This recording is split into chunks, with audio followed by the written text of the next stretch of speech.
Good afternoon, welcome to episode 7 of DI.TY.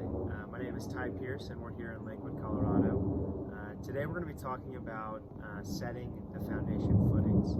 So as I had mentioned on the last episode, I was going to be moving into more of a GC role in a lot of parts of this project moving forward. And to start that process, I'm definitely outsourcing the foundation. My neighbor did it himself. He ran into a couple of issues. And just in general, the price difference between doing it myself was going to be about $7,000 versus outsourcing it fully for right under 15 grand. So that price differential really made me think, the most important part of this whole build, the foundation, right? You want to build a house on a firm foundation. That I should spend that extra little money for that professional to do it. So that's what I'm doing. Anyway, I had them come out on Friday as I was finishing up filling up Paul's pool, and they laid those footing forms. So really, they did a lot of that work on Friday. No work happened over the weekend. I just did a lot of cleaning around the house. But today they got out here pretty early, started working about 7, finished laying the rebar, finished drilling into the house, which we'll take a look at here in a second, as well as laying the UFR ground. The UFR ground basically is just a requirement in a lot of states here in Colorado, basically that you have to have a ground for your electrical outlets. The way they do that is they put a 20-foot piece of rebar into your footing and then connect that up with another piece of rebar that you can then ground to. So that's part of an inspection that happened this morning, but that also needed to be included.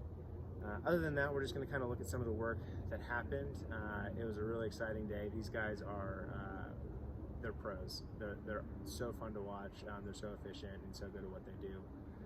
Anyway, let's go ahead and get into the pit and kind of see what happened today. So we're down here in the pit. You can see where they put the rebar into the existing foundation, drilled that in there, and then epoxied it.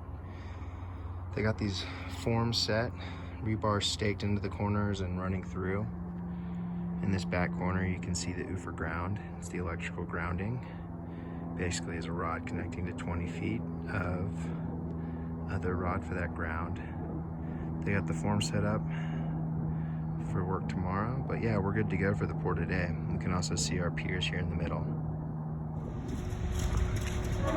Here we are in the front yard. You can see we got the pump truck here. That's what's behind this ram. Basically what they're going to be doing is pouring the cement from the cement truck into that, pumping it through some pretty big tubes into the back.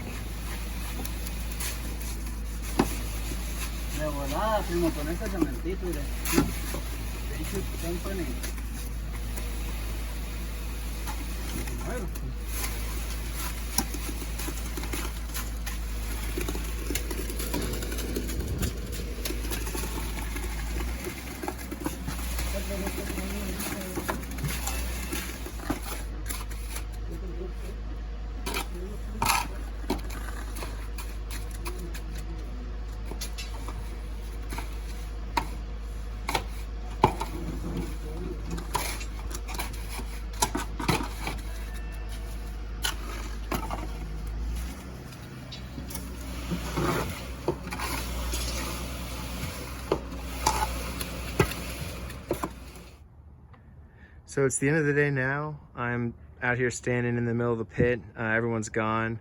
It took them about an hour and a half to get everything poured and set. So they were in and out. These guys are super efficient. They know what they're doing and everything just looks so great. You can see the cement here is poured. It's currently setting. They got some rebar sticking up about 4 feet from it to help set those walls. You can see here as well our pier platforms. Anyway, they're going to be back tomorrow to take these forms off and then start setting the forms for the walls, and then they're going to be pouring those walls on Wednesday. Yeah, we're moving right along. So that's it for episode 7. Thanks for staying with me. Anyway, the next episode will be coming to you on Wednesday night. On that episode, we'll be covering the pouring of the walls here. Anyway, like I said, we're moving along. This has been super fun. Just to be here and kind of experience it all, kind of see the hard work pay off. Anyway, have a great night, and I'll see y'all Wednesday.